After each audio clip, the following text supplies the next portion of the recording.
Good morning and welcome to the Capital Gang. I am Oscar MUK and we're here on the Capital Gang. I have the ever optimistic UPC person, Joseph Otieng.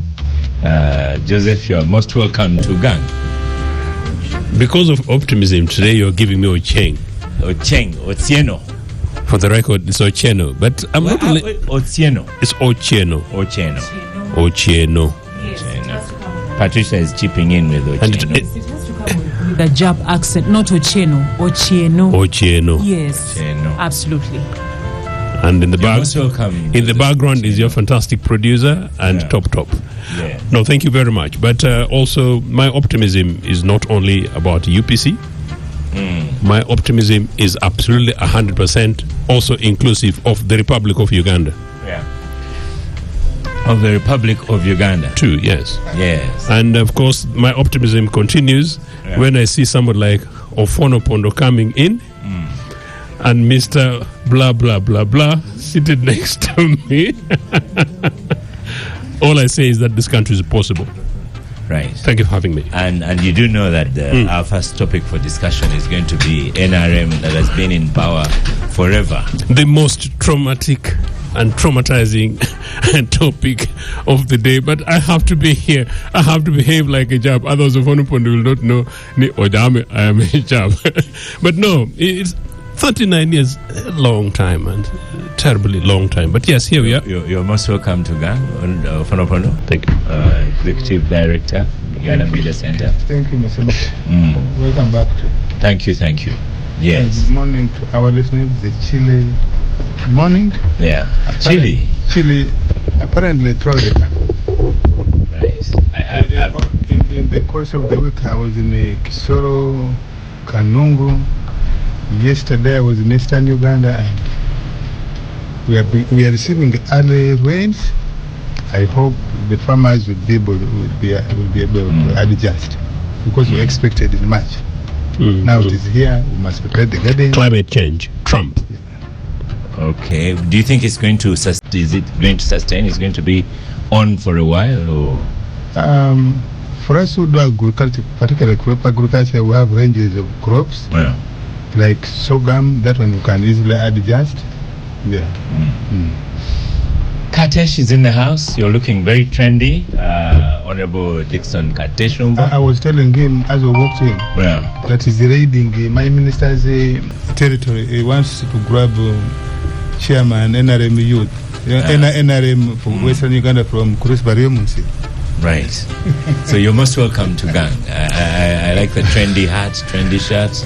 Thank you, Oscar. And I hope you're winning some golf, because you can't have all this smartness and not winning anything. No, I'm a very solid single now. Okay. That one Ofono will not understand, but well, that's for people loaded with money. But no. You know, golf is a life game. It teaches you to harden and fight through, and what we go through daily as politicians requires you to learn how to hit the ball.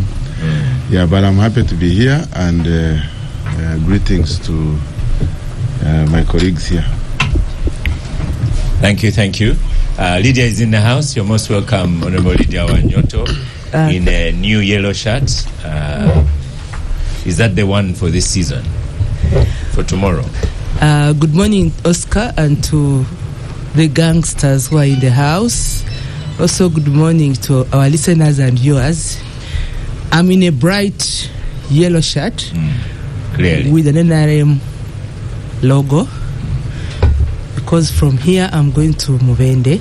We are mobilizing for the 39th anniversary.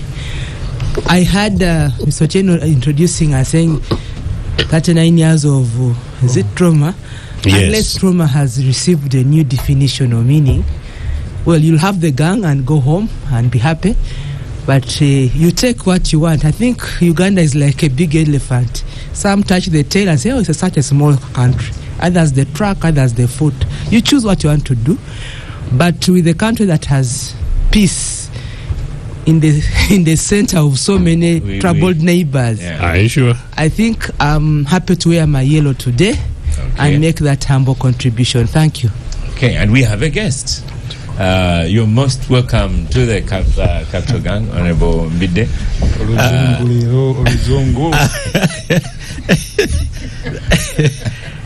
Thank you very much, Oscar. Yeah. You know, Mr. Ponopondo, really, you need to protect me from him. He caricatures my method of speech. But I also had him. Yes. In Rimini, he stated that the weather is chilly. Yeah. Chile is also not very friendly to ordinary speakers of the English language. I also wonder he's equally the same. Mean, yes, it isn't that cold. It means majorly wintry and frigid, and so clearly, Mr. Ponopondo, you are in my category. Right.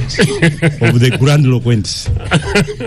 First of all, I always take it as an honor when each time I'm invited to this show.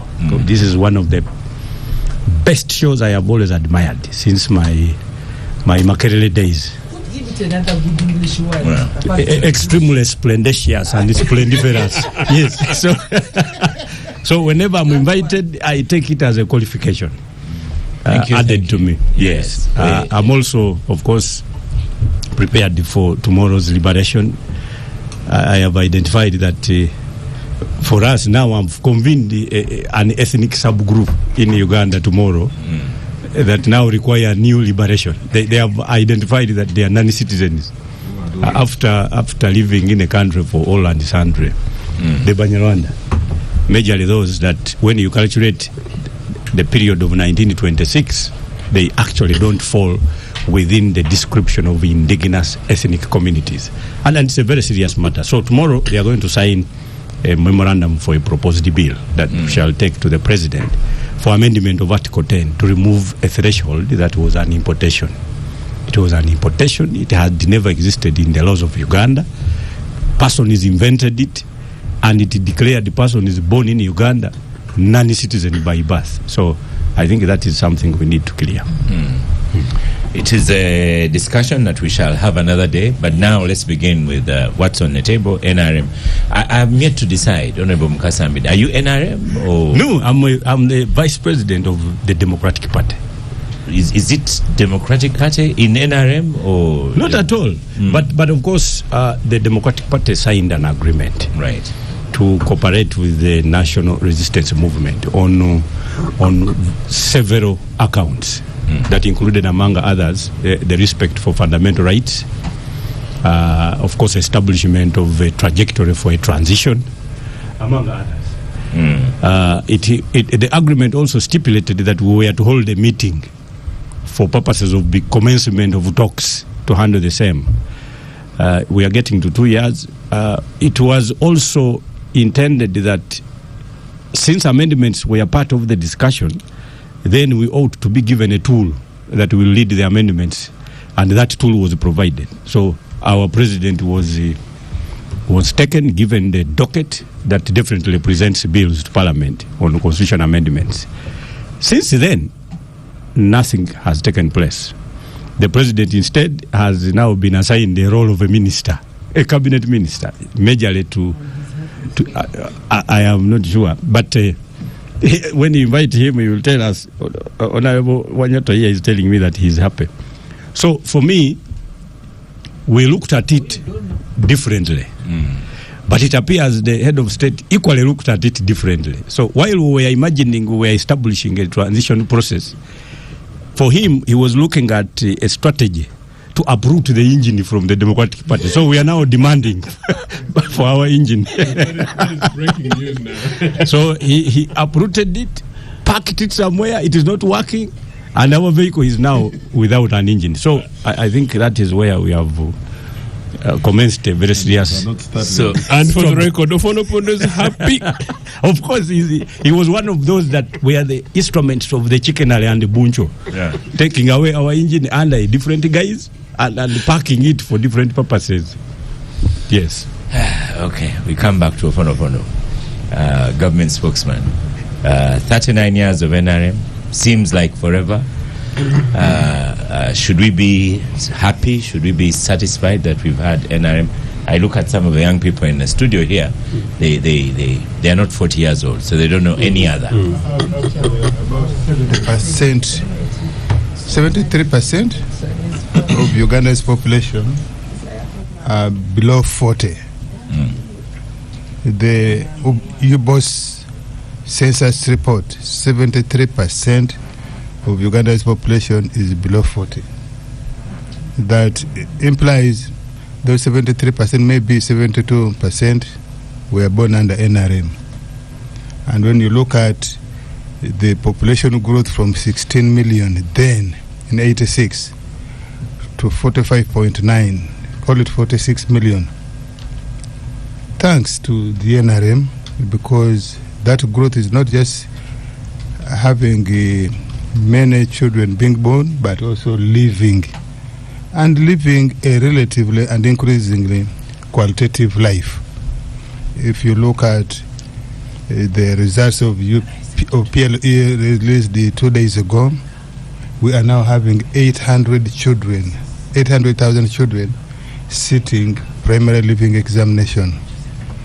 If you look at the last graduation of Makerere, many children. The girls, the females have consistently outstripped the boys. Oscar, you and I think Ocheno here, when we were doing Makerere, you could count the number of females in your course. Personally, I don't have any girl I was with in Muranda Primary School doing P7 who transited to S1. Yes, in my class, no girl moved with us to secondary school. I think 2 went and did teacher training, and they have since fallen. In Igangeses, where I did my O and A level, we only have 3 girls now, 3 women. Justice Tibulia, who's now I think in the Supreme Court, or rather Court of Appeal or High Court. There's somebody called Elizabeth Kalembe. She's now a consultant in environmental things. There's Sarah Namadiba in UNEB. I think she has now retired. Those are the only 3 girls. And that school was big. So, 39 years of NRM hasn't created trauma, as Mr. Cheno. When Ocheno left university together with me, 87, he fled. He went to UK because he said, I fled from NRM. He fled here and said, we are going to introduce communism. He was waiting for Bote's government to return. I am glad that he has returned on his own volition. These days we are with him in Nagongara. Yes, these days we are with him in Nagongara virtually every weekend. I find him in gumboots. He's doing some little farming, but more like a peasant. More like a peasant. So I am glad that Ocheno is back. That you couldn't have returned into trauma. I think the situation is much better. We may not have met all the expectations, but certainly Uganda is better. If you look at infrastructure, I've just said the last 1 week alone, I was in Kisoro. I came through Kabale, I drove through to Rukunjiri. I went to Kanungu, and I was teasing the Wachiga there in Kanungu. I said, you people, if it wasn't for NRM, the Wachiga had never seen a tarmac road, except the ones who had come to Kampala. Because when NRM came, the tarmac, I think, stopped in Mbarara. When you talk to the president of Uganda, he can even tell you the mileage itself. Yes. The tarmac. And maybe in terms of mileage, it is not so good. Yeah, so that's why you're limiting yourself to tarmac. From Ntungamo main junction, Rukungiri was a village path. And now you go close to 86 kilometers up to Kanungu town. We now have the tarmac up to Araba. We have tarmac up to Moroto, and so on and so forth. So in terms of connectivity of the country, 39 years hasn't been in vain. And so is electricity. So are schools. You, Oscar, and I, we used to brag when we were in Makerere that Makerere was the best university south of the Sahara and north of the Limpopo. Ivory Tower, because it was the only university in the country. Today, the government universities, I think there are like 14. If you add the private ones, I know many people, if my brother Semujo was here, would say this is development around the world. But Congo, DRC does not have. Does not have. And so there's something worth celebrating, 39 years of continuity, and not just continuity, but continuity with changes, positive changes. And so for me, 39 years haven't been in vain, and what leader just talked about, security. Oscar, you know, yesterday I told you I would not be here because we have been having serious dry season in Kapelebiong where I'm doing farming. And that place people burn bushes. So I've been clearing the bushes. But also the rain started earlier than we anticipated.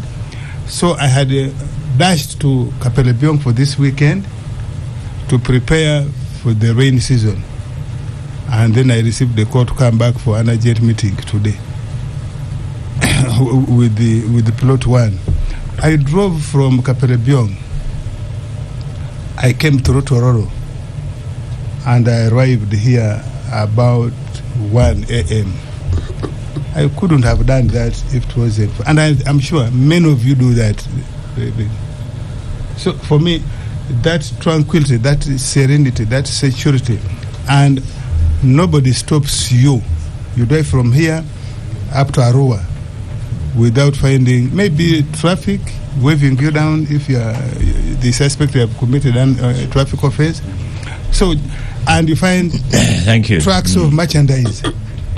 One of the reasons, yes, we have bad roads, but one of the reasons for the traffic jams, particularly as you enter Kampala, you find heavy-duty goods vehicles, meaning that actually the economy is working. Now, we need to tickle Ugandans to see the opportunities in this economy.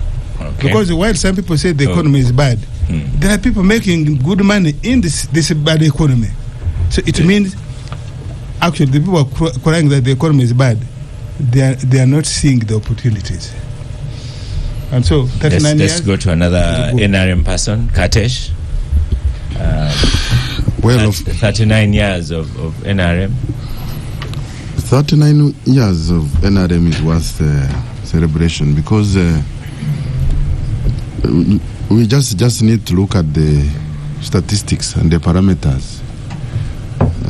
The macroeconomic stability that has been experienced during the NRM rule had never happened in the history of Uganda.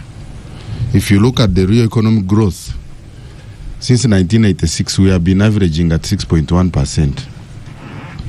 You look at the economic expansion, in 1986, our GDP was 14.4 trillion. 14.4 trillion. Now you are talking of, in the purchasing power parity terms, about $220 billion. Okay? That's a very huge, more than 10 times the economy has expanded. The per capita income 1986 when NRM came was just $260. Now we are talking of 1,014 as at last year's World Bank statistics. We have gone into the middle income. OO has talked about roads. 1986, we had only 8% of the paved roads. That's about 1,000 kilometers. Now we are looking at about over almost 6,000 kilometers of paved roads. You look at power generation. We had 60 megawatts only in 1986 of power. Under NRM, we are now talking of over 2,600 megawatts. Our biggest problem now is absorption. We are about 2,000, not 2,600. We at peak capacity we are consuming. We have surplus of about 9,960 megawatts. So there is success. It creates other problems which you must deal with as government. For example, how we evacuate this power and make sure people are connected. We had only 20 districts that were connected on national grid in 1986. Now you are talking of over 160. Even if you look at other factors like life expectancy, it was around 43%.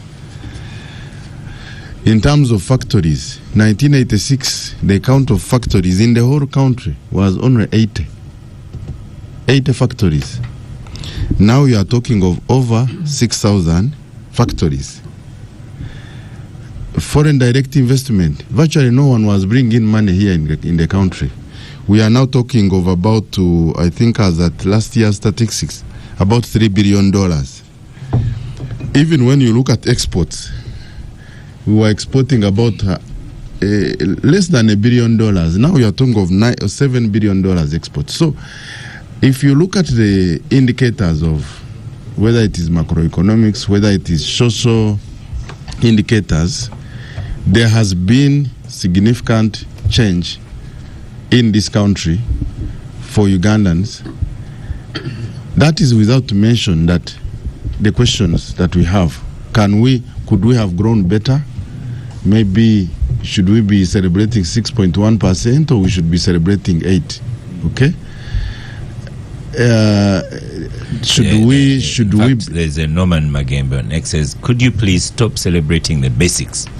If you claim to be middle income, please sound like middle income. Those ones are not informed. They need to look at our neighbors. You know, those who say we celebrate basics should look at the neighbors we have had in this continent. No, not even South Sudan. I'm looking at the neighbors. No, just look at the whole of sub-Saharan country, sub-Saharan continent. So you're most welcome to Gang, Honorable Katamtua. So Oscar, for me, thank you, but not that I've just walked in. No. For me, Oscar, we should be celebrating what we have achieved. What those people say that are basics, basic achievement, they do not know, and I think it is our duty to be able to tell the story. But we should acknowledge the challenges that we have and ask ourselves whether we can do better than we have done. And I think there is room for us to do better if we minimize some of the incompetencies and leakages and some weaknesses around. And those ones, we should not be shy to talk about them. Even as NRM, we should be able to have a discussion and say, at the rate at which we are developing, can't we even achieve 8% if we are disciplined? If people who are in offices can do better, can't we be more competent to improve the lives of Ugandans even much better? That's a discussion we should be having, and we should not shy away, but we should acknowledge that we have made good trends. And my friend here should not say that 39 years of misery, because he should tell us the misery, whether the economy has grown negative. And whether Uganda is worse off than he left it when he ran. If it was misery, he would not have come back. Thank you, Katesh. Let's go to Lydia, the other NRM gangster today. Oscar, you will have to protect me again. I've just come, like Oo has said, I've just come from Bosoga also, the presidential monitoring and assessment to household income programs of government, and like the PDM is one of those. So looking at testimonies of farmers and knowing what else we can do. So this week it was for Bosoga sub-region. So while on it, I've been able to come back and join the gang because of, again, peace. You know, you can move anytime.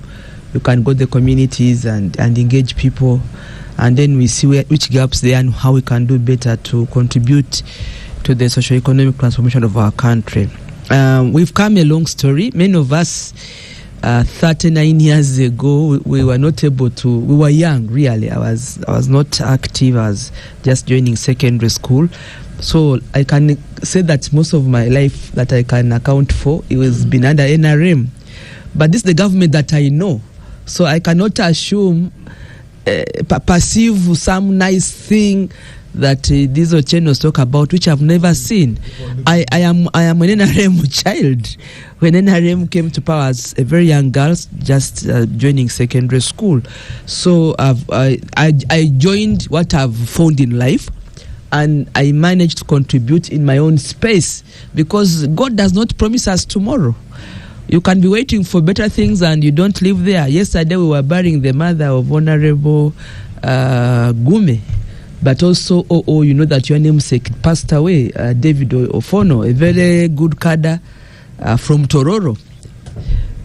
So when you know that you do not be promised tomorrow by God, you contribute where you are now, maybe on whichever side you are.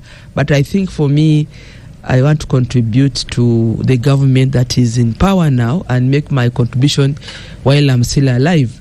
My father, the late Jacob Wanyoto, was a very strong UPC stalwart. But those were his times. These UPCs came and took over his funeral. The big people, the late Sogwal, they came. But that was his time. And if NRM had not taken over power, we were part of the first family. I was in Obote's first family. Why? My auntie married a Doko Nechon. But that was for another day. Now I'm no longer in the line of the first family, but I survive. So I can't don't talk, because I think you are like me. Our parents are part of the strong UP system. So you cannot talk about so much the past. We have to live today and move on to tomorrow. So that's my thinking, Oscar. And for tomorrow, it's good to have a day that you take stock, because even UPC had the Nyamurunga Day in Bushenyi. So it's good to have a day to take stock, but also pick challenges and see how best you can deal with the challenges. 39 years ago, there are those young people that I think O was describing that had challenges of that time, especially peace and security. Uganda is a land-connected country. If you look at our neighbors, it's very easy to spill into conflict, but we've managed to keep our small space in the country, up north, south, even on the other sides. We are a stable island that can do business, that can connect our countries, being land connected. Trucks and goods are driving through Gatuna, through Nimuli, up South Sudan, through the DRC, and we are here with stability, with the program now of looking at household income, tackling the challenges of poverty. If there are any other challenges, we put them on the table and then let's pass the battle. Leadership is about passing the battle. If people think that NRM 39 years is too long, why are you? We pass over, you get the baton and you run the country, because for sure, as day follows the night, we are not going to be here forever. None of us will be here, but there will be Ugandans, and Uganda will be here. Okay. So that everybody makes a contribution. Those that fought for independence made their contribution, and I don't know how many Oscar you can count who are still around. Maybe their families, but we have men and women that say Uganda must be independent. Oh, in the 1960s we were not there. Now in the 80s we're like we have been ruled with an iron hand. There's a gunfire. We've silenced the guns, but there are certain guns which are not. There's a poverty gun now that is feeding us. So how do we deal with the other challenges that are bedeviling our country, and we make that contribution? Because for sure 10, 15 or 30 years from now, like I've said, no, God never promises us tomorrow. You do your best when you wake up in the morning and you have the breath. Thank you. That's what I want. And for tomorrow I'll be in Muvende. Yeah, you've said be part of the community that is honoring this day. Okay. Joseph, we cross over. At the beginning, I intended to be very nice, as always. And I sought to not let you down. Did you say as always? Yes, sir. Right. And I sought to make sure that I didn't disappoint you about optimism of and within UPC and indeed this country. I must say that Lydia does extremely well in balancing her past, which quite clearly did not start in 1986, and the present. Ofono Pondo is a fantastic peer person for this regime, and I've said so. And Ofono, in normal times, I always keep on saying, and I'm delighted that once upon a time, and this is deliberately knowing that people are listening, including your senior guys in government, that you're one of their best resources. So you do very good peer work for them. No, that said, my country, I don't do for them. that said, from your submissions, we can do the statistics, except we do not have the time. Between independence in 1962 and 1971, the economic turnaround in this country, to the extent that within only the first 3 years of independence, we saw a transfer in terms of economic ownership for the African peoples, meaning the indigenous Ugandans, from 12% in 1962 to 35% in 1965, within 3 years. These are the kind of indices that we should be talking about. We talk about education. Lydia, as early as 1963, there was a deliberate program to expand not only education post-independence, but to create girl-child institutions that included Toro Girls, Nabisunsa, Wanyange, et al. Across the country. So the deliberate reality is that Ofono Pondo realizes that actually at Mulanda PS, he did not have, it does not remember, young girls. That's not really add up, but it's not about a competition of figures and numbers, but I'm giving context. I was lucky that I studied in St. Joseph's Nagongera, which was basically a boys' school. The number of top grade ones that went to top schools across the country was commensurate with the number of girls at Sesera Girls, Nagongera Girls, the next adjacent girls' secondary school. So if it's about these figures about education, really knowing very well that PL results came, and the only government a girls' school, secondary school leading in my bouquet with the Opondo is Nagongera Girls, simply because it's a convent school. If you look at the figures, people in Tororo, people in Bukedi today are celebrating Division 2s, and they call that progress. Now, in my year, myself and a colleague, the person who followed me in order, we went to Mwiri. I don't know how many others went to top schools. So Ofon and I were discussing before coming on air what we can do, and people also need to know that, yes, once in a while, including with Ofon, we discuss genuine things about the growth and development of our people, and we're wondering how is it that we can seek to grow our Tororo. But we're not going to grow our Tororo without direct investment in public education. Now, as far as infrastructure is concerned, it is official. My Tororo district has not had one single extra road completed, tarmacked, since NRM came in 39 years ago, except the old Busia Road, which is being worked on, but is not yet complete. So it's one road in my Toro district.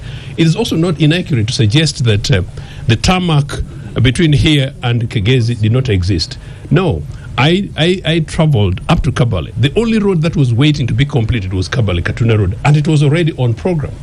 In my own home, Nagongera, tarmac was supposed to have been completed in 1989. Ojamu Fondo, Tororo Nagongera, Tororo Mulanda Buwesa Road was on program for 1989.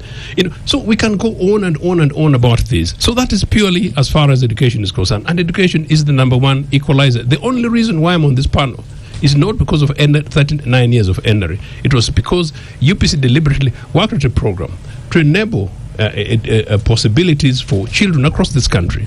By the way, in 1970, the best sub-region in education, PL results, was Bukedi. Do you know what? Followed by Karamoja.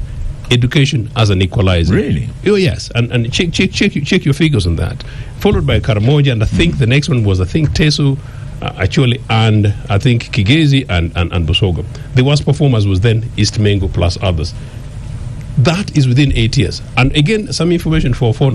In 1972, the best pupil in the whole of the country in primary living came from Mahanga Primary School. Now, that was a newly built government primary school which had only hardly taken 8 years. I'm talking about a government that invests across the country, invests in the ordinary citizens of our country.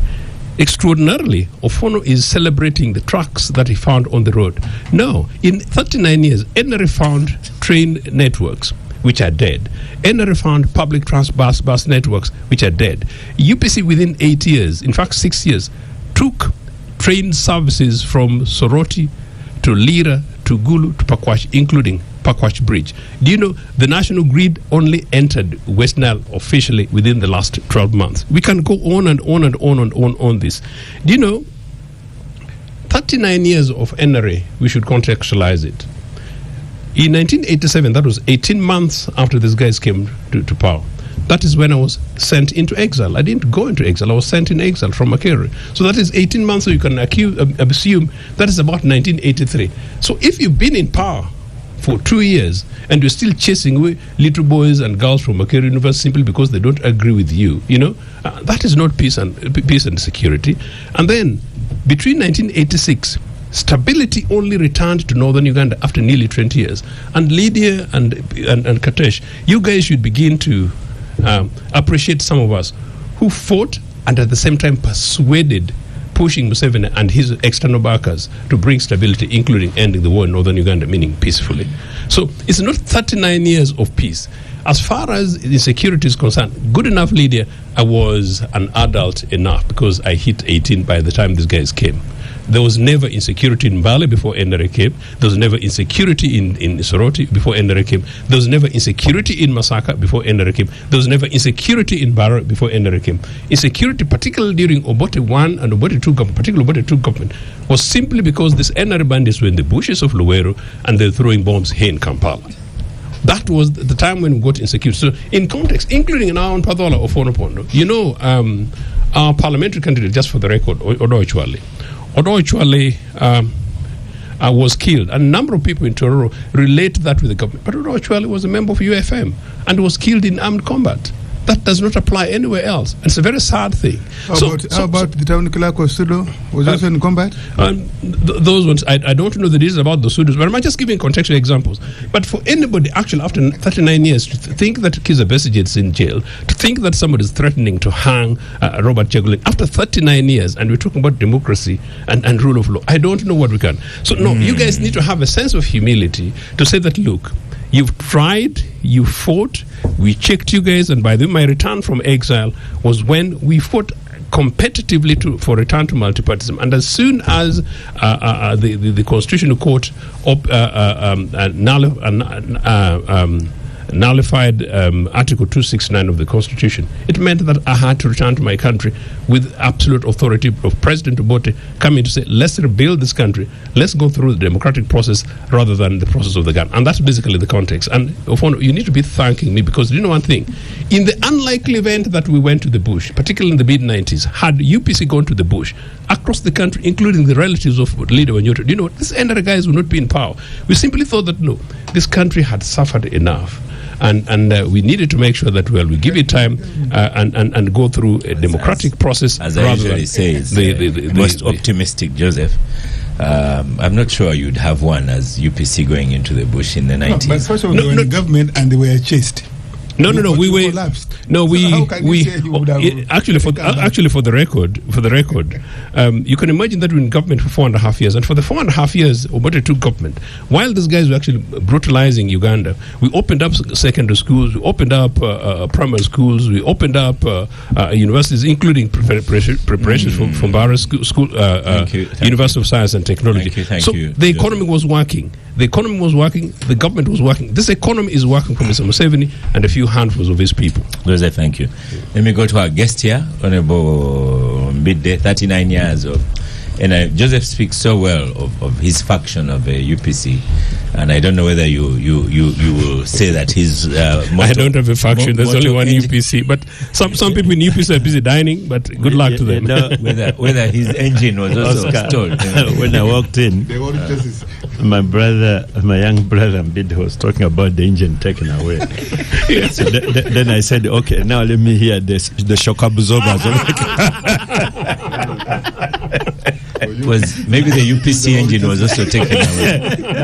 The shock absorber is in the studio.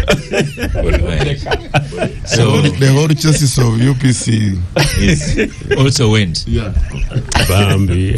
So, and that accounts to generally the 39-year performance Wow. of the NRM government. Of course, we are going to make a mistake if, in terms of assessment of performance of government, we are comparing it with the Uganda's former self. My take would be, let us make comparisons with other countries. Because if you compare, for example, my intelligence capacity with the kind of wisdom I possessed during primary school, in my opinion, that comparison would be a logical impossibility. Let us benchmark, let us find out. 39 years uninterrupted. Because you see, when you hear our colleagues here talking about roads constructed, when we have a majority of Ugandans born after 1990, they actually, the achievements of NRM compared to what it was by the time it took power for 39 years to Ugandans of below 25 years of age sounds academic. They grew up seeing the roads. So they actually do not know what these people are talking about. They grew up hearing, they found FM stations, they found everything. So let us look at good governance. And for me, I do not want to look at good governance in terms of the existence of political parties, existence of elections, periodical. Because we have countries with democracy, like Somaliland, for example, but struggling to be countries. We have good governance in countries that have no elections in the Middle East, and that's where we run to. Our young people run to for jobs. Then we have countries with the periodical elections like Uganda, but without a democracy to talk about. So we must now be assessing in comparison with other, of course, countries. When our colleagues talk about foreign direct investment, then why don't we address it qualitatively? One, what are the flaws? Because if we establish foreign direct investment in an area, one, where Uganda has a direct access to a foreign market, then Uganda becomes majorly a roundabout of resources other than a stopover. Two, if you allow foreign direct investment in the food sector, then we are missing out on establishing a robust indigenous-based economy. So me, what I want is to make a qualitative analysis and assessment. Why? Because there are countries whose quotas are closed for export purposes. For example, in the US and AGOA. Now, if you invite those countries to establish investments here, give them our land, in fact, unvalued land, because the president thinks that actually when Thailand investors come here for agricultural purposes, they are helping Uganda, which is not the case. They are actually running away where they are unwanted. Land-intensive investments in Thailand are no longer really required. So they run here. And what happens, investment in the food sector is extremely out-competing the otherwise it would have been an indigenous-based economy for indigenous Ugandans here.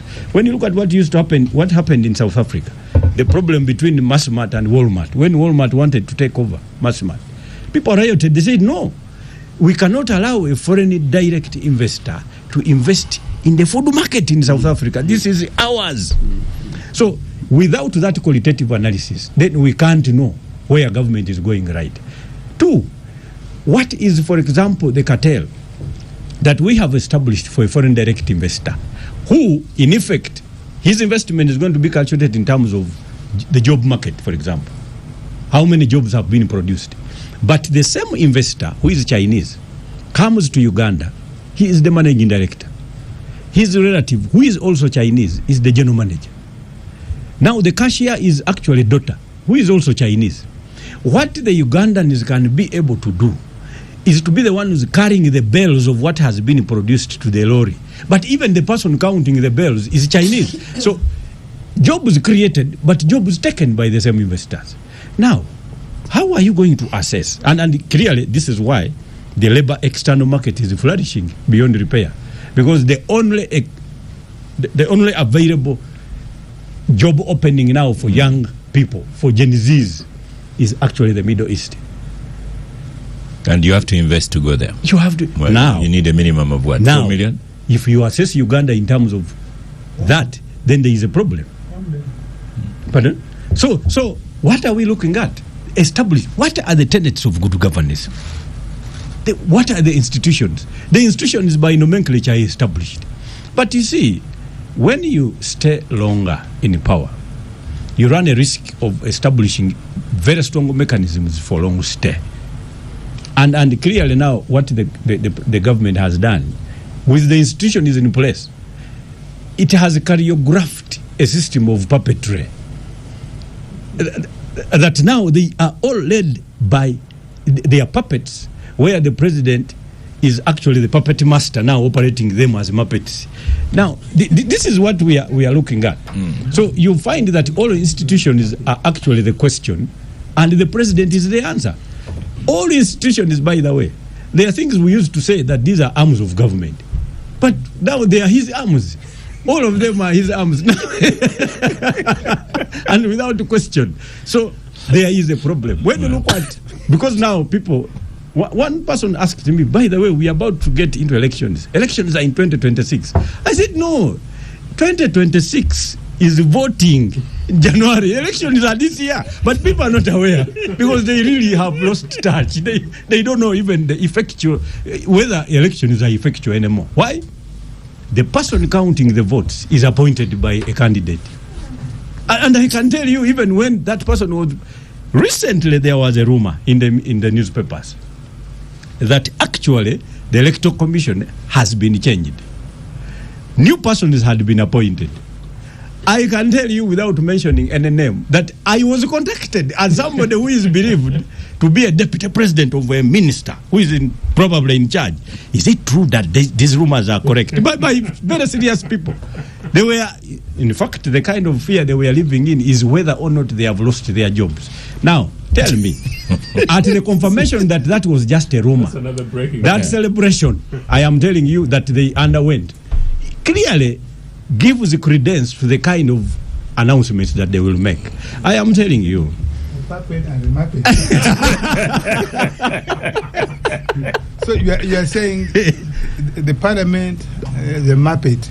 The judiciary is the chief muppet. Then the puppet master is now pulling the strings. So I am telling you, that is what it is.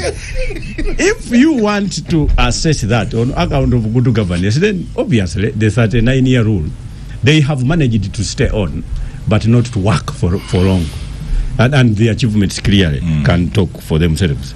So we need to be comparative in terms of, for example, before you mentioned that this road was constructed, let us look at one, the quality of roads index in Africa. Is Uganda mentioned in the first 10 countries? No. But Rwanda is mentioned as number 3. 2, the road connectivity in Africa. Is Uganda mentioned? No. Kenya is number 7. So let us assess, not in terms of what they have done, but how they have done it and compared to what others have done. Then you will assess their long stay. Is it effectual? Yeah, but we have compared it to South Sudan. Yes, recently I was in South Sudan, and you see, when they were driving me, I asked them, but what is happening to roads? The taxi person, the Uber, he actually told me that, yeah, by the way, but there is a good road there. It was last constructed when we became a country. So at the inauguration day, that is when those roads were constructed. To date, nothing has been added. If that is the comparison, like Honorable Katutu has said, yes, Honorable Pono here will tell you they have done wonders.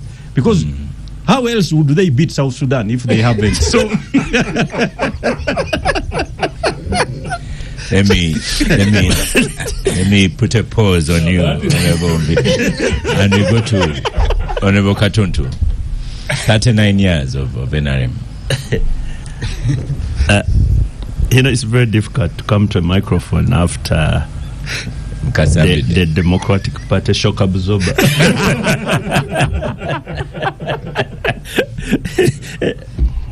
But, okay, I think we just, need to put everything in context. And I don't want to take the path of chest thumping, but I also want to appreciate what has been achieved over the last 39 years, because we need to have a fair debate. And sometimes if you have the chest thumpers and then I don't know if I was Honorable Mbida, I would use that word, I don't know, you don't have a very good word for it. Then you have those who are really, yes, then you have those who are just critics. Then we lose out on, we want to have a fair assessment, a critical fair assessment. In 1986, definitely, Uganda was around 16 million people. In 2024, Oscar, we are 46 million people. And an NRM achievement? Yes and no. Yes, there is natural growth. With or without NRM, we would certainly not be 16 million people. However, with some interventions NRM has made, it's possible, especially on life expectancy and so on, it's possible we have had an increase related to that. The economy, and listen to this, the economy of 16 million people cannot be the same economy of 46 million people. I mean, it's just purely common sense. The production of 16 million people cannot be the same production of 46 million people. If you are talking about, take for example, housing, because I don't want someone to say, you look everywhere, there are houses. You know, if you are having 16 million people, how are you going to house them? And if you're having 46 million people, definitely you'll have an increase, a natural growth increase. Similarly, the roads of 16 million people and the roads of 46 million people. Similar about schools. If you are going to educate a population of 16 million people, you'll have fewer schools than those who are going. The road capacity. No, actually, DRC, let me tell you a story. And you know, that's why also you should do. And I know you read, but sometimes you read the wrong things. DRC is a huge country in terms of geography. So what they decided is for them to invest more in airports. For example, if you are to move from Kinshasa to Goma, you will not have this road moving from Kinshasa to Goma or even other places and so on. But secondly, there is war, especially in the areas where you are talking about. So comparing that to Uganda, your argument is exactly the same thing we've been talking about, comparing Uganda to South Sudan, and for which you also got a little bit tensed up when it was brought. So don't compare eggs and not. For the record, he did. Yes, he did. No, but yes, it is part of it. By the way, you can even go worldwide. It is in contextual. There are countries with smaller population, but they are producing much more than those. No, they are not producing much more, but they could have natural resources of those countries. And I'll give you an example. If you are an oil-producing country, you could have a smaller population, but you'd exploit, and then if you're looking at the figures, you'll think it is. But it's not. There are other countries. I'll give you an example. South Korea? No, I'm going to give you... Malaysia? South Korea has oil? Which one? They have decided to take other production out of population related. But I'll give you an example. Take, for example, India. Take, for example, China. Take, for example, Mexico. And you can go on and on. Development and population are related. And you can have... That's why today, if you are looking at the trajectory, India, first of all, it has passed Chinese population. And it is estimated that in the next 30 years, the Indian economy is going to be bigger than that of China. Anyway, we can go into basic economics, but that's not what has brought me here today. So even when you are talking about foreign, what my brother Katesh was talking about, FIDs, you know, if I am going to invest in an area and there is a population, there is a market, I'll put more money there, because whatever I'll produce, it will be bought. If it is a smaller population, you'll have to wonder why you should even invest more. Abdul, just pause there for a small second and we stop for a break. Yes. We'll come back from the break, and in the break we are discussing figures Abdul, continue with your discussion. You'll close it. So to me, if we are looking, there are factors of what we call natural growth, and a population of 46 will certainly produce more than a population of 16 million. However, that does not take away credit from what the NRM has done. You may give a little bit of background, like Joseph, that actually maybe they were the cause of the problem of peace. Because when you talk about peace, yes, it is true. We've got to congratulate NRM that today this country is peaceful. I mean, that one, we don't want to run away from it. We are peaceful. After 20 years. It doesn't matter whether after 20 or 40, but we're looking as it is today. At least from Kisoro to Karamoja, or from Arua to Buvuma, people can go to bed at 3 a.m. and so on. And even when you are having engaged in production, people can trade in the night, trucks, goods and services. For example, you are running a clinic. There is a health clinic. You can offer 24 hours because of peace. And that we should all value it because it's a common good. So we don't have to have a debate about that. However, it is also a little bit mediocre to imagine that it is time to chest thump. I think because we have achieved this, but it's not time for chest thumping. We could have done far more if we are doing things the correct way. And I think that should be Joseph's point.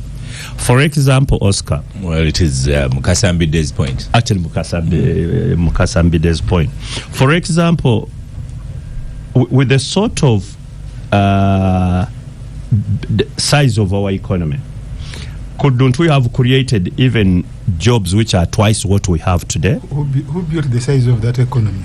Under which regime? No, it has been.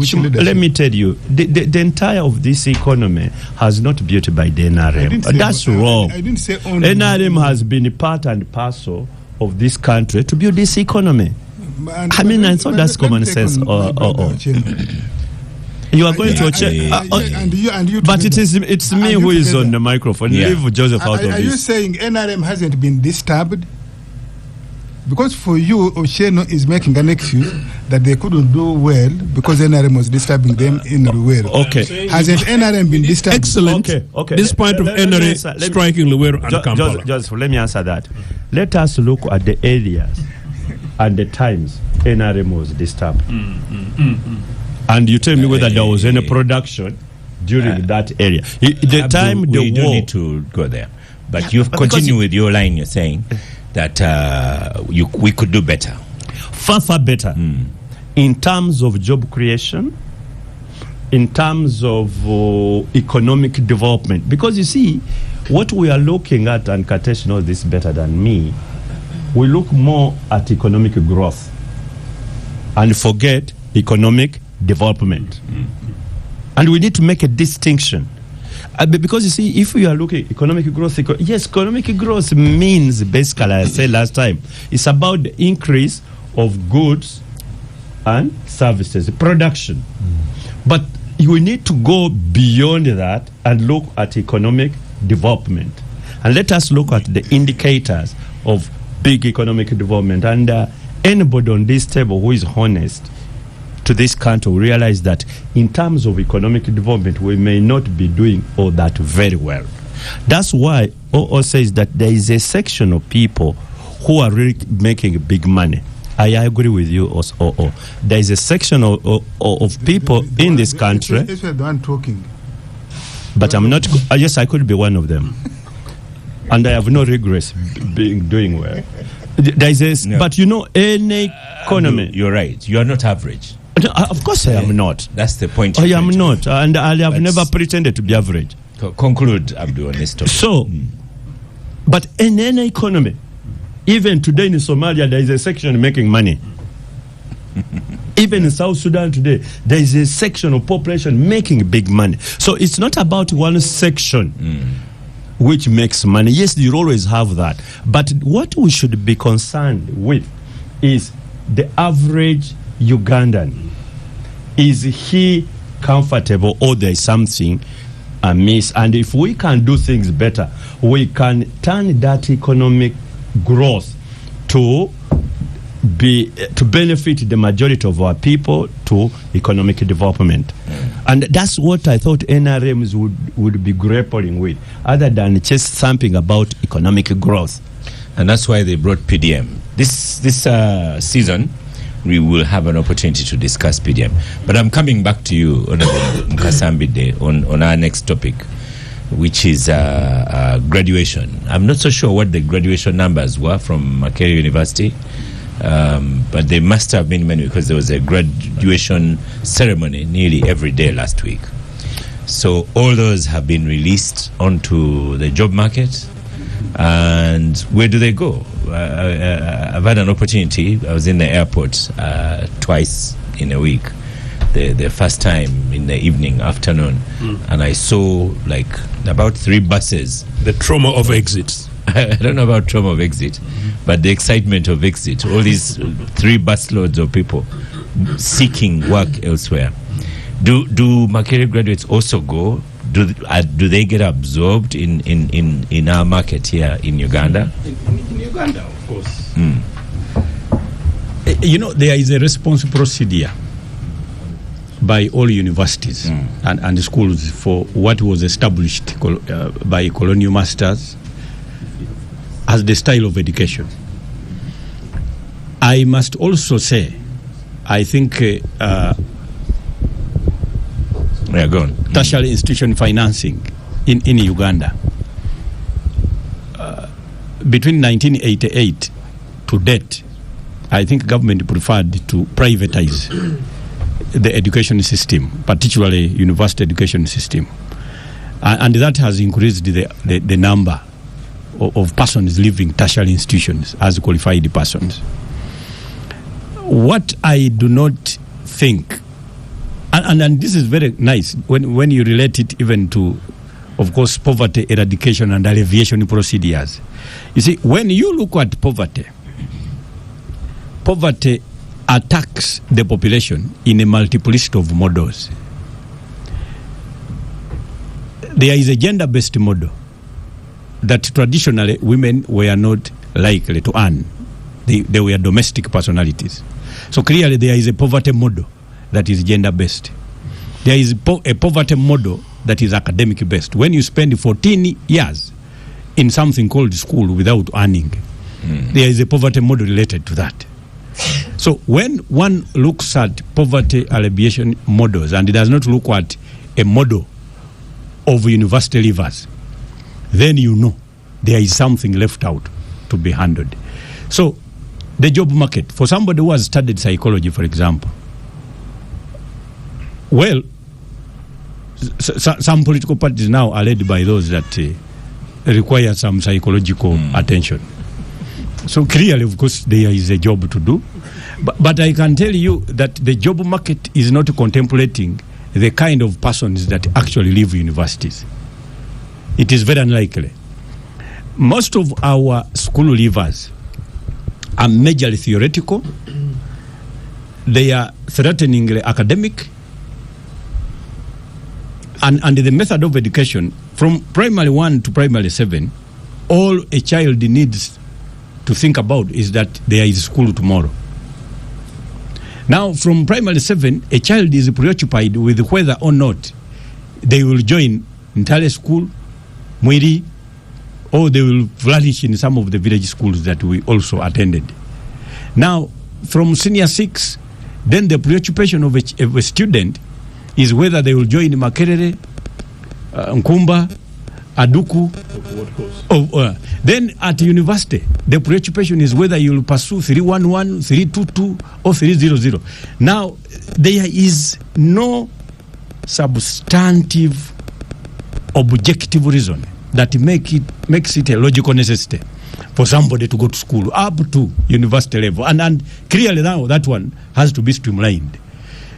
Tertiary institution financing and scrutiny must be now a substantive policy for government. going forward. I know that government has responded.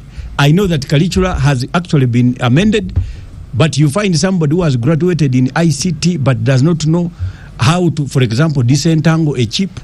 They have graduated in software, but hardware is where actually jobs are located. So in Uganda, it is a hodgepodge. It is like a madman throwing stones, but everything you hit, you call it the target. My brothers are graduated in what? Software. But jobs are in hardware. So, but I can see. If you graduate in the librarianship, and there are no libraries, so what are you doing? So, and that is very true.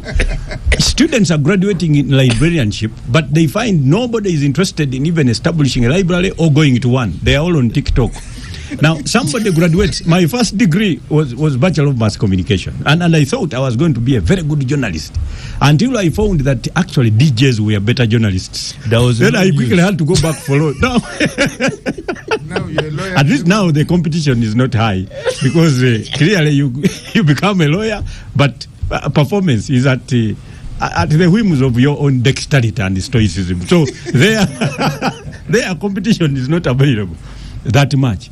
I can tell you, our education system, when you go to primary school in Germany, you find them studying the curricula of children of primary schools in Germany includes oil drilling.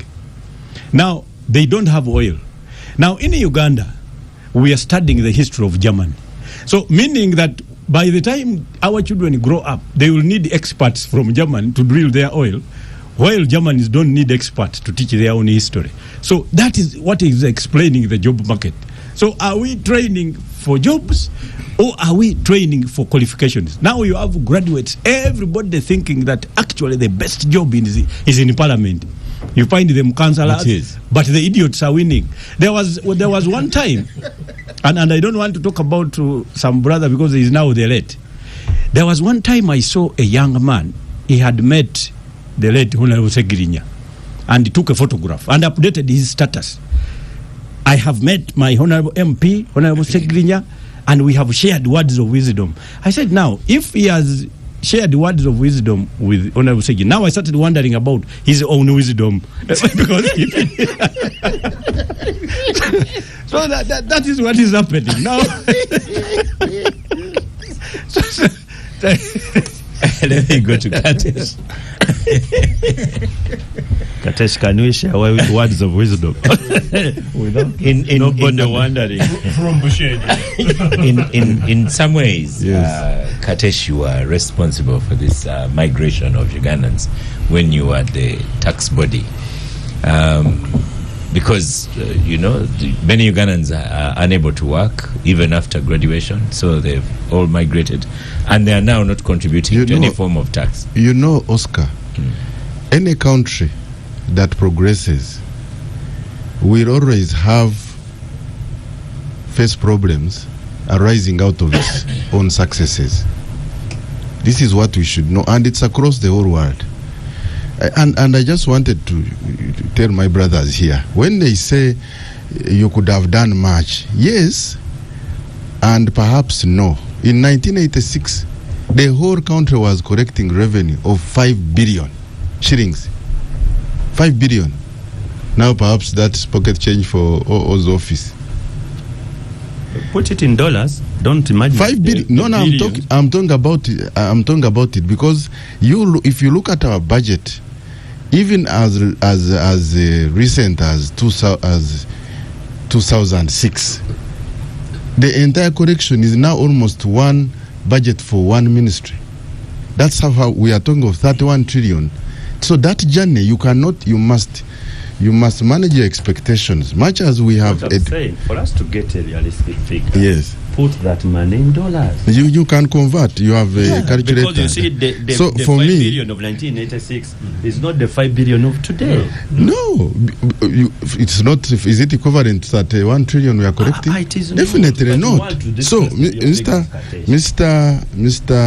Honorable Katuntu, with all due respect, even when you talk of our neighbors, you look at the numbers. 1986 and 2014. If you look at the both the per capita, the GDP of Kenya and Uganda. Oscar, we go back to No. I'm coming to your issue. We have all grown at 93%. Of course, the other one is a bigger economy. So if you go to the challenge of education now, when I grew up in Shema there, I remember at that time the only university everybody was talking about was Makerere. Yeah. Makerere, we used to have everybody who left Makerere was guaranteed of a job. Yes. Okay? Yes. How many universities are you talking about? So we have had universities come up. The issue is the quality of education and the relevance of education we are having, and that's what we should be focusing on. I visited the university in Thailand, in Bangkok, a University of Technology. They take in kids as young as in primary school, and by the time they finish, they go out with companies they have created because they are producing something. So we should be discussing, saying, look, we are focused on the numbers. Now the qualitative aspect, you cannot offload thousands of graduates and not have that challenge. The total jobs we have in the country by government are less than 500,000. The total jobs by all the industries we've talked about, it's about 1.2 million. So combined together, both government and industries, you cannot absorb 2 million Ugandans. So what does that mean? It means that then we must look at how do we produce people who can create jobs.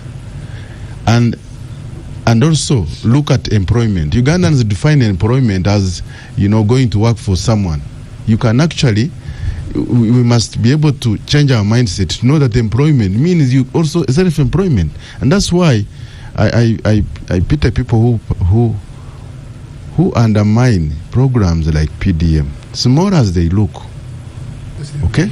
If someone is able, if you look at our income per capita, $1,000, if I can have many Ugandans employ themselves and be able to earn 3 times our average per capita in a year, then we make a lot of sense. And so we have to make sure that people are productive, they create jobs.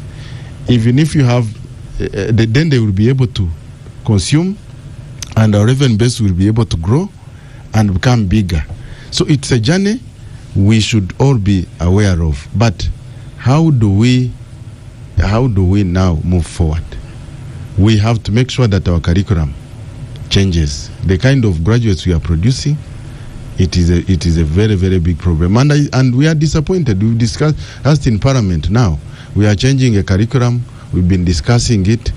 Now some people are going to graduate, to finish senior 4, they go to senior 6, but we are not perhaps ready with the new curriculum. So there are issues in education which we should be able to confront and say, the graduates you are producing, can they lead us to the future?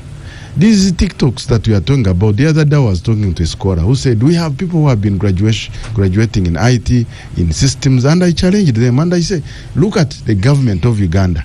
The amount of money we are spending in systems, software, even a revenue collection system, all these systems that the government is taking on.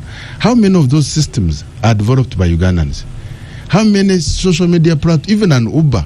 We should be liberating ourselves. But we have graduates, they have. If you go to places like South Korea or these Chinese, they have developed their own solutions, whether it is social media, but for us, we are just consumers. Anything comes, we consume. And then yet we have graduates of technology, we have invested money in innovation, but we are not seeing the qualitative outcome. So that should be the discussion, to say we had this success, we have so many people, but they are not serving us for tomorrow. Yeah. What can we do? Okay. Joseph? So many graduates. Joseph externalized his labor 87 to 1. Ofonopon is just externalized the labor into UK.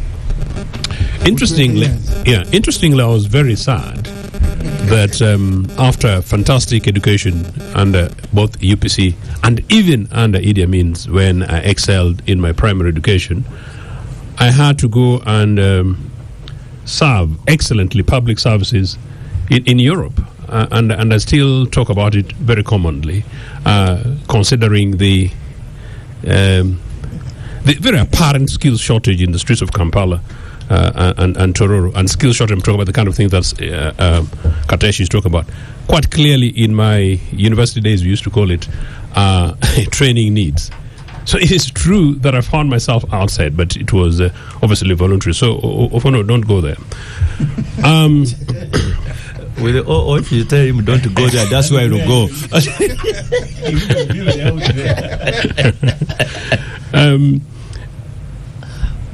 Abdu and I have been chatting, and one of the obvious things I think that we need to respond to is this question of one university in 1986. For the record, the University of Science and Technology in Barara was an initiative, a program that by the time these guys came from the bushes, we were already part of a program. Again, I'll tell Mr. Ofonopondo that in fact, when Nagongera National Teachers College was founded, part of the then program of government was that the then next University for the Arts would be in the East, whether or not it was part of Nagongera or somewhere in Busia or wherever. And then 3, part of the extension was that each region would have a university. But Abdu, in his fantastic lawyer position, but very analytical in terms of figures, our population then was just about 16 million people. Beyond that, we need to know that while people went to Makerere University, and it was the university of choice anyway because of its excellence, and now it has just been, I don't know what it is, but I was there as part of the graduation last week. Oscar, 1 second, as information. By 1985, Makerere had already expanded. You remember? Yeah. They had taken over what you are calling now Nakawa Business, Makerere University Business School. It was now Makerere. Chambogo, which is Chambogo University, had also gone to Makerere, had all taken over Chambogo. That was the Faculty of Technology and so on. And that's when the UPC2 administration created the National Teachers College and then the national technical colleges all over the country. So this issue about expansion of university education to cater for the increasing number of students to acquiring was already in place. In 1986, what does the NRM do immediately? It closes Chambogo and gets back the faculties of Makerere again. It closes Nakawa, it gets the after around again 10 years, they do the same. 2 steps forward, 5 steps backwards. There are things we should look back and say we could have done better. Including closing of Mulanda Teacher Training College, which was part of a graduate expansion that Abdu is talking about. But also, number 2, beyond university education, there was national teachers, colleges and technical institutions at a diploma level. Guys who graduated then, including grade 3 teacher trainers of those times, were much more qualitatively responsible. Apparently, as it happens, my brother was merely a grade 3 teacher, posted in Jeru, then after that posted in Abdu's place in Bosesa, and then after Bosesa, they go to teach in Kenya. But they were so highly regarded that they were teaching in secondary schools. So in Kenya, and they're doing well. So he was posted to they went to Kenya when the early part of your rather very difficult part of NRM time when you couldn't actually absorb them. So that's important. But Oscar, at Makerere last week, where my nephew graduated fantastically, I was there, and of course the total number is about 13,000, as they said. Yes, so it's a big number. I saw with interest the excitement of young people at the university on the site of graduation, and what I was wondering, Ojame, is that you can see the beauty of excitement by these young people. But 2 things. Just imagine these privileged young people. We are talking about big numbers, but they're still represented in representative terms, very few. Because those of us who come from rural Uganda and are interested in ordinary average Ugandans, we know how many Ugandans complete senior 6 and then they go ahead to clean restaurants because they can't access university education. In any case, at the time we're providing university education qualitatively, by and large, free, using local taxes that would have been generated, and I hope by the Katesh departments, as it were. I saw the Vice Chancellor Labour in his speech, and I'll just say so deliberately, possibly he's even listening. I was actually quite disappointed that the Vice Chancellor of Makerere University is talking, but without really emphasizing some of the issues that we are raising today. Beyond the challenges facing higher education, the issues to do with job creations and the future of possibilities for industrial development and things like that. To the extent that the Chancellor of Makerere, who's basically cadre chancellor anyway, who is it Crispus Kionga? I expected him to be coming out with some big thought, big idea, the kind of conversation we're having on this program, but it was not. Yes, you generate these numbers of graduates, and then you're not looking at the level of unemployment. You're not looking about the level of job creations. We can't really create these jobs when we give handouts to Pineti. We can't create jobs of honor when Tororo was the second most industrialized town in Uganda. Today, is you and I were discussing, that's our hometown, is an average mini slum. Jinja was deliberately designed as our national industrial capital. At the moment, it's neither here nor there. Katesh talks about the industries. We don't know how many of those industries that he's talking about today necessarily employ, and is going to employ many of these graduates. So there has been total absence of planning as far as catering for graduates is concerned. In any case, anyway, if it had been the case that my nephew, who graduated in teacher training 20 years ago, has got a guaranteed access to go and teach in Bosesa Secondary School, government secondary school, and not to buy himself out, possibly those possibilities will be there. Katesh, you're talking about people creating opportunities. As I said, we give money to Pineti. But I know many people who are listening to this program, they've got innovations and initiatives. They don't know where to get money, to support either their startups or to support their innovations. The way in which we went to schools, including who here went to meet with me, just look on your left. so young man. So last sentence. Merely at all level, in many of these established schools, you go to school labs, and school labs will give you strategic deep thought enough for you to come out of that, graduate at whatever level, possibly even finish Chambogo Technical Institution. There's an enabling environment in which you're able to create jobs and create opportunities and create possibilities. At the moment, people graduate, and it's traumatic, those guys that we see at airports. By the way, I genuinely feel sad for these people. Seeing a trail of our young people, particularly beautiful girls, going away to go ahead and do very, very terrible and horrible cleaning jobs for a break. Welcome back from the break. This is the Capital Gang. Let me finish the people on my right. Honorable Katuntu. So many graduated last week. Ocheno's Obi. The problem is that elites you are the ones who was celebrating. But when the content doesn't come out, when you listen to Ocheno, it doesn't seem to have said it in the mirror at all. There's no need to respond to that one. Yeah, I know. When the problem is when you are judged by somebody from Iganga or something. Oh no, but when you're at the same table. Okay. Now, light moments aside, leave schools Oscar, alone. First of all, I want to congratulate the graduates on the achievements.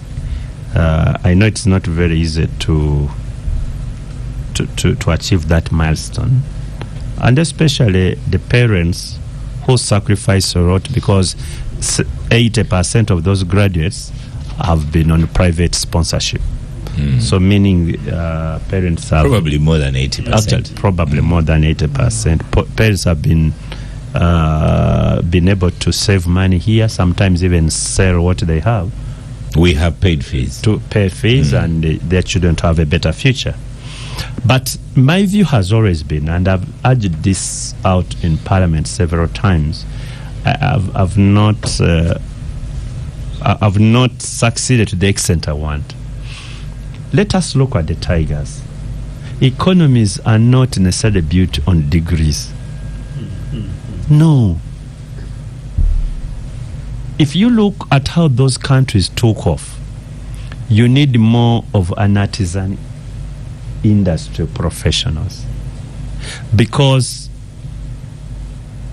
in the history of this country, especially during the colonies and Bottle One, they try to do one thing. Say, look here, yes, you may have the university degrees, but you're going to have a big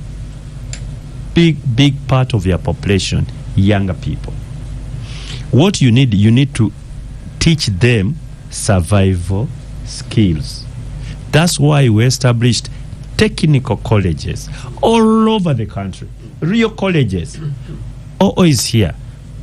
In the neighborhood of the school he went to, there was that Iganga Technical College, just in the neighborhood. I think maybe less than half a kilometer from Iganga, yes. And what was the purpose, Oscar, of those technical colleges? One, at primary level, there are many young people who will not go beyond P7. How do we tap that people, give them the necessary skills for them to survive? Whether carpentry, tailoring, mechanics, mention it. Then you go to senior 4. There is again almost 40% of the students finishing senior 4 will not go beyond senior 4. You tap them and give them the skills. Then you go to high school senior 6 and you even tap them, those who usually went to colleges like Chambogo, and they had finished senior 6, they could not go to universities, and therefore they could go and get a degree in diploma in mechanical engineering, and they can survive.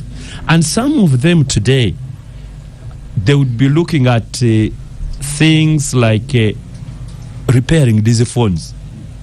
You don't need a degree to repair a mobile phone.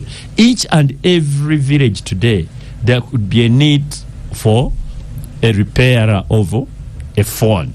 And these are the sort of emphasis, in my view, if I was at the helm of education, that's what I would be promoting. You're in Parliament. I said I've urged out several times, but I may be urging out to an Ofono Pondo from Iganges, yes. They don't listen. You're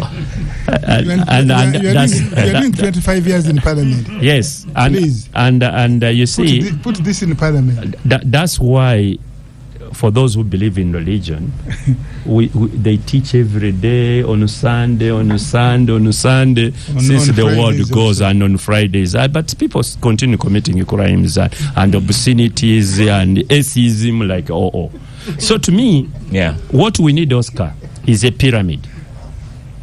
Because the majority of our people, the young people, go dropping up at certain levels. And the degrees should only be at the apex up there. So, and when you look at figures, I don't know what them last time we here, the number of kids who were enrolled at primary 1, but they have not gone beyond P7. I think they have gone to some millions. Yeah. The figure reported in this week is 797,000. Who didn't sat PLE? Who sat? No, but how many 7 years ago enrolled? No. We have been having a total primary school about 8 million, 9, about a total primary school. So, what we are saying, how many started P1? Yes, and those who have not been able to. You could say maybe 2 million or so. Two. And those who have even reached P7 and are not going, maybe around a million also. The ones who start at 797, which is an improvement. A few years ago, it was down at 600 and something. Now it's been going up. So, but the point is, there are many people stopping at that level, and we should be able or even before, we should be able to capture them at a technical college level, and you could go on and on up to university. So we need to rethink the people who are really, because now I see a lot of phrase about universities, degree in degree in hair, degree in air, degree in something, degree in Uganda, degree in Chapadola, degree in so all those yes, we may need them, but we don't need 100 graduates of degree in Lusoga. You get it? So to me, we really need to rethink our education and our investment should be in the technical colleges. Let me cross over to the yellows. Fono Pondo. No, I associate myself with some of the comments made by my colleagues already. But one of the things NRM had a battle with, the Ugandan elites, 86, 95. You remember our battles with the Makerere elites, the guilty presidency of Norbert Mao, Mukasambide, and so on and so forth. When the Honorable Manya Michel was the Minister of Education. Because our education has been built on elitism, it has taken us a very long time to shift. How do we fund education? Which levels should we fund? Primary education, secondary education was completely private. When you go to the colleges up with Strong About and Makerere, that now was free. The government was providing everything free. And then NRM said, no, let us reduce on public funding of colleges and universities. We put more money, one, in universal health. We put more money in universal primary education. So that all the children who should be in school should be in primary schools, so that we raise the level of literacy.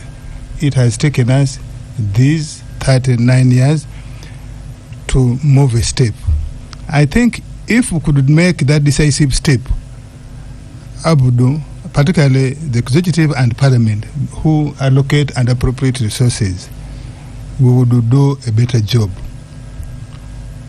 Over the years, we have expanded actually technical colleges. We have increased the numbers from where the Cheno likes providing.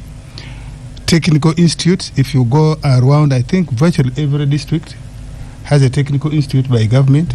Has. Virtually, particularly the older districts, the vocationals. And now recently, the president, I think, not wanting to fight so much with the bureaucracies, he took the route of skills hubs. Because the skills hubs, you actually don't need even P7, as long as you are willing to go and learn bakery, tailoring, leather tanning, and things like those, cobblering and things, carpentry and joinery. So he took that route. I don't know if it is sustainable. Maybe eventually, when the president probably is no longer, those skills hubs will be transferred, ought to be transferred, in my view, to the Ministry of Education. And then, in the Ministry of Education, I think we need to have a strong technical and vocational department. And in Parliament as well. And then we can. Now, externalization of labor in itself, I don't find any problem. But also, where is the mindset? I think we have some. And by the way, if you go to these technical colleges of government, the ones I'm talking about, you go to Masaka, you go to Nakasongola here, you go to Jinja, the intake is at about 30%. Why? Because with the parents and the guardians and the children themselves, we are not encouraging. We want every child to go to Busoga University to study Lusoga. You remember the battle I've had with the Buganda Kingdom, who pushed through to teach Luganda. And then the ones from the Ankole Belt also came, also want Rujakara to be taught at university level. And we spent a lot of time in that. So we need to push parents and guardians, proper, how do you call it, teaching children, directing them where the future lies. Career guidance. But as we stand now, everybody wants to go for a degree. Now, look at the areas of Uganda. Aspires. Look at the areas of Uganda where most of the people seeking externalization of labor are coming from. First and foremost, they are from the central region. Other areas do, yes, but the majority are here. And what do they do? What do the children, the people in Uganda here do? They sell land, 10, 30, 50 million sometimes, to get passport, to get visa, to get air ticket, and you ask them, you say, or to buy a boda boda. This 30 million you have spent to go to Dubai to earn 800,000 shillings a month. If you started a kiosk, if you started a cottage, and you are consistent for the next 5 years, wouldn't you make better money? They will think that you are callous. You don't have a feeling for them.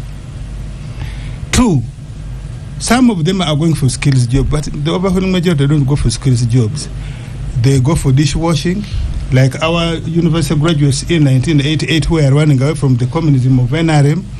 They went to wash dishes in the UK. A university graduate was going to teach. In 1988, most of them were actually exiles, were refugees. No, but a number of them also went to wash dishes. And you ask them, and are there no dishes in Uganda to wash? Are there no toilets in Uganda to do they scrub? pay well? No. Leave the question of payment first. But are there no dishes in Uganda to wash, so that you go and seek to wash dishes in the Middle East? Well, the majority of us, our time, went to South Africa. I'm raising. So we need to deal with the mindset of the young people, but the mindset of the young person needs to be dealt with from the mindset of the parent, of the guardians. Many people finish university here. You can hear people now crying about it, that they want to go to America, they want to go Abu Dhabi since we completed the university. I don't think we have ever talked, and we have had opportunity to say, even, and yet we are the ones who completed university at the hard times, the beginning of the NRM, who could have gone. But there are many colleagues of ours who left. They went down South Africa, Swaziland, apartheid South Africa, and so on, and Europe. They are now beginning to come back. And I remember we used to teach them, we said, you have gone, but you will come back and you will have to fix this pothole in Uganda. They are now coming back when they are 55 and they have nowhere to start. The social security system in the UK is not supporting them. They run back here. I'd like to put to you that those are the minority. That's not an average Ugandan you're talking about. No. There was a time when the bulk of people completing university or education in Uganda thought going to work outside, running away from Uganda, the difficulties of Uganda was a better option. And we told them, time will come when you come back. But many of them are still there and thriving. How many of them? How many of them? How many of them? I know for sure. They have Ugandan associations. No. They these days even have NUP groups or NRM groups. Very many. Those are the minority. Ofonopono even sends them money for that UNA convention. No. But let us look at the job market. Conclude, then we go to Lydia. Our economy is growing. Yes, there are people who are looking for the good opportunities outside, but the overwhelming majority of Ugandans are here. Those they are factories, the ones you need to address. Yes. When you look at the people who go outside and the people who remain here, who are the majority? The majority are here and are working here. So you must talk about those. What Katesh talked about.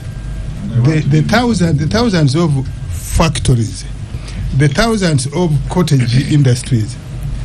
If you go to Lira today, you go to Gulu today, you go to Soweto today, you go to Mbarara, you go to Masaka, you go to the areas of Wakiso, Mukono, Kampala, there are many cottage industries coming up, and that's what we need to promote, bring a policy, and then the support system.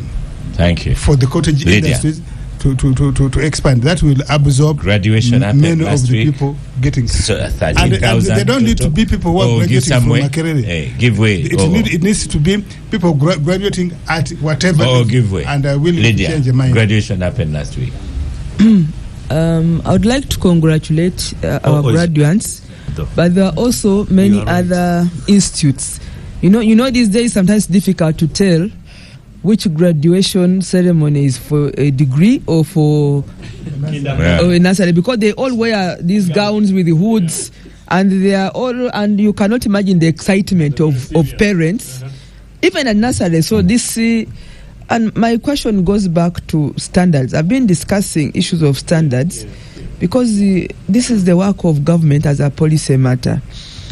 I also want to congratulate the parents and the children, but also UNEB, because you've received results for PLE, and I think they just have 2 weeks for them to enroll to their next level, either going to secondary school or to otherwise. My opinion is that government should provide leadership on building competencies for Ugandans.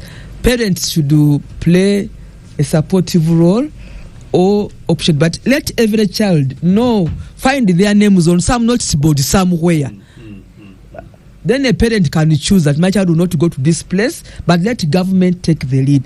It's very, very unfair for results to come out and you don't find your child in. And then you begin. My phone call last night, it was jammed because I'm an old girl of Gayaza High School. Fortunately for me, I went to Fairway Primary School in Imbale. I walked from Naboya to Fairway.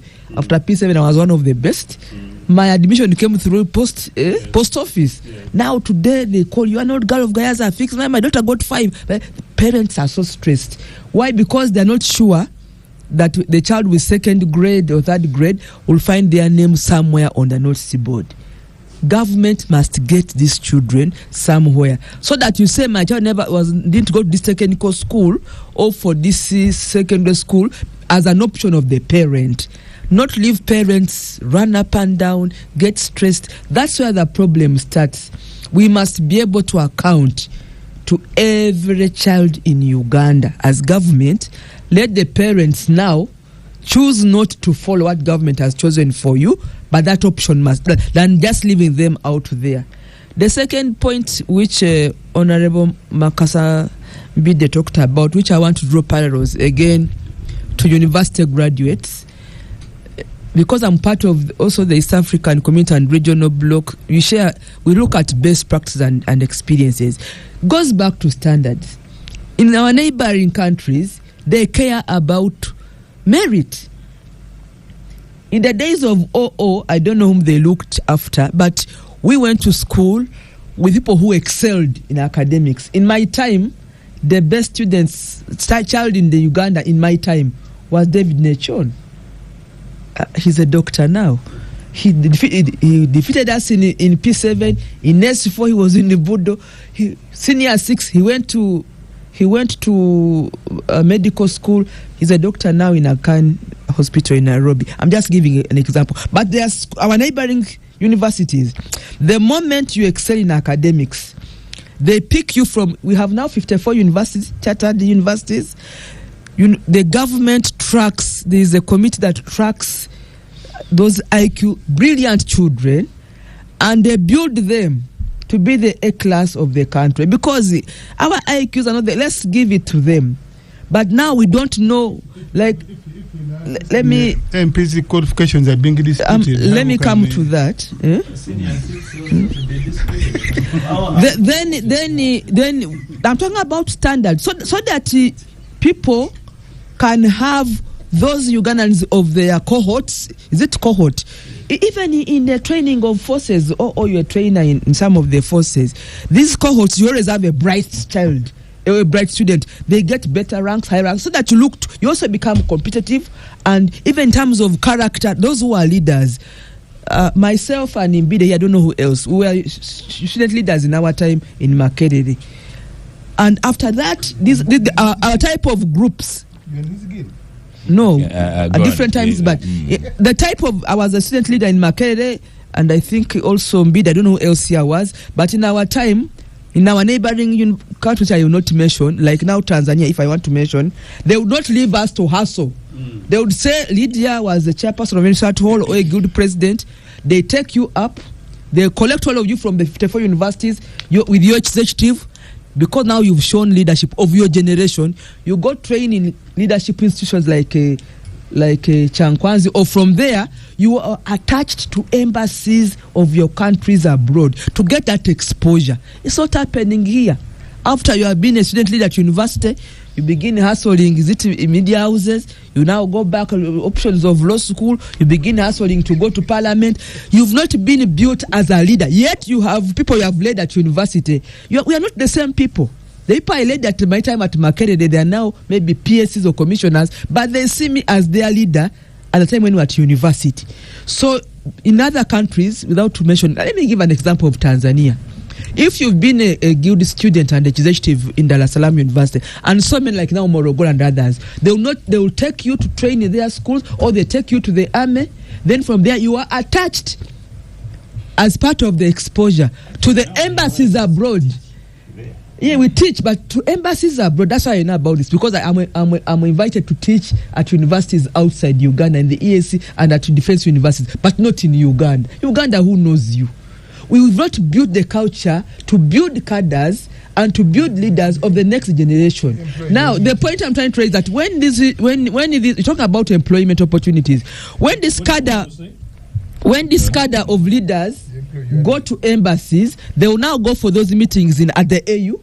They'll go to the meetings at the UN or any other like these core missions, Nairobi, Addis, where after that they will be able to get competitive in those jobs.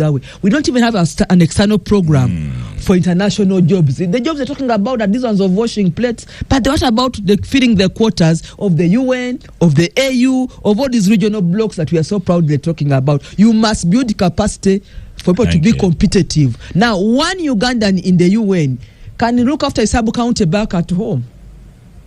It goes without saying, because they are exposed, but they earn better, and they are better quality deployed than what you're talking about now. Let's talk about the mass line. The mass line is parish development model. Now we can come back to the mass line where they are majority, but let's begin with the core, so that everybody belongs to their own segments. We cannot be all the same. Thank you, Lydia. We have 4 minutes to the end of the show. Let's have 1 minute final word on gang today, beginning with you, Honorable Katesh. Well, I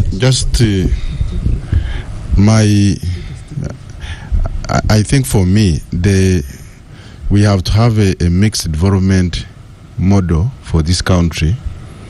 And I agree we have to look at the opportunities that we need to do at the mass line, and also at the top of the pyramid.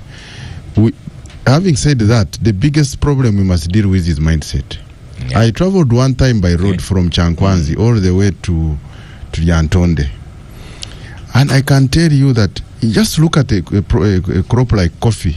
If you have an acre of land and you are just thinking that you are going to go abroad to work as in someone's house, and you leave your acre of land here where you can plant coffee and earn $1 million shillings. Do graduates have an acre of land? That's something. No, but if you move around this whole country, you see land. You see land that is unutilized. Thank you. And for Thank me, you, Katesh. We just have run out of time. Okay. Joseph, 1 minute. Just that I hope that a future government post this NRM refocuses on education to ensure that it is possible for a child from Bukedi to be the best in the country, and that when they are best in the country, like Leader said fantastically, that there's opportunities and possibilities for them to be the best in the next stages in their education. And then after that, when they graduate, there's a possibility that they can get a job in President's office, like Mr. Museveni got one freely in President's office in 1970. Thank you. Joseph, you should go to Chigo Thinkers website. We publish some papers on the need for creating a thinking person, looking at the perspectives of education. Abdul, your 1 minute. The chaps making wonders in Silicon Valley are not necessarily your PhD fellows. And we need to pick lessons. In my view, if we really must tap the majority of our young people who badly need jobs, and jobs relevant to this economy, we need to invest more in technical and vocational education. That's what the NRM government is saying. Your 1 minute. I said they invest more. Invest more. Well, NRM stands for partly National Resistance Movement. Yes, fighting.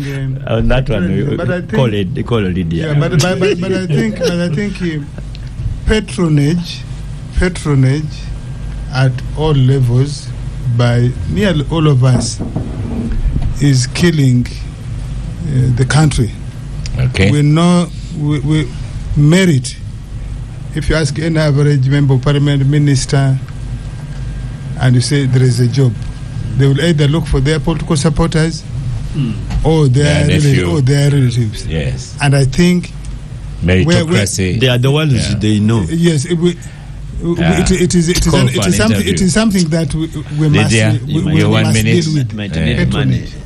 Lydia, 1 minute. I congratulate the 39ers, the way Mbide has called us, football. But tomorrow is not just for celebration or thumb chasing, like Cartoon has said. It's to reflect and see what else lies ahead of us. Okay. We need to deal with the devil or the new war on the table or in the house, so that we are able to make a contribution going forward. The next 39 years should be better.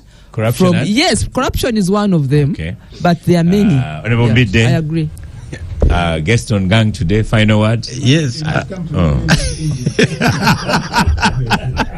Final word on Gang. Only your microphone is on. Yes, I would like to, first of all, appeal to government that because of the nature of its operations, we have now evolved a system of idiots with the quorum in our body politic. And I can tell you they have quorum. They are continuing to vote for their own, for every position of authority. So now government needs to develop an idiot detection system. So when you say idiots, you're quoting someone. This is your word. This is something you can. It is developed from one of the sitcoms, the Office. That is one of the situation comedies. They said that, you see, idiots can even dazzle you with wrong opinions. They can get promoted before you, even on job. They can even become president. When you look at countries, it almost happened here. So we need now to develop an idiot detection system as a country, because that is one of the results of this 39-year operation. Thank you, the listeners of the Capital Gang. Thank you, Honorable Katuntu, Honorable Katesh, Honorable Midday, Honorable Anyoto. Thank you so much. Thank you, Joseph Otieno. Thank you very much. Otieno, sorry. Thank you, Fono Pondo. Star Cafe, thank you for powering the gang. I am Oscar Semoyam Soke, and I shall see you next week. We didn't talk about PLE, there wasn't enough time. We didn't talk about American suspending everything. I think that we should do next time. Yes. The new US government we should talk on next.